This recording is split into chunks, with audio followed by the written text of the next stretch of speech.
बद्दल गैरसमज विरोधक पसरवतात। लाडकी बहीण आम्ही दर महिन्याला तुम्हाला 1,500 रुपये देतो। त्याच्यामध्ये मी राज्याचा अर्थमंत्री म्हणून सांगतो, तुमचे जे लाभार्थी माझ्या लाडक्या बहिणी त्या योजनेमध्ये बसतात त्यांना ही योजना कदापि आम्ही बंद करणार नाही।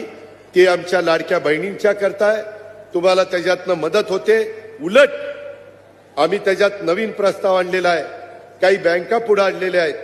नांदेड जिल्हा बँकेशी पण मी बोलीन, काही जिल्हा मध्यवर्ती सहकारी बँका चांगल्या आहेत, तिथं आमचे दर महिन्याला 1,500 रुपये त्या भगिनीला जातात।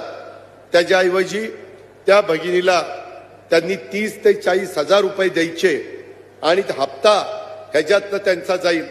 40-50 हजार रुपयाचं भांडवल जर तिला झालं तर त्याच्यातनं ती माझी बहीण काही ना काही स्वतःचा व्यवसाय करू शकेल आणि त्याच्यातनं स्वतःचं कुटुंब ती उभं करू शकेल। हे होऊ शकतं।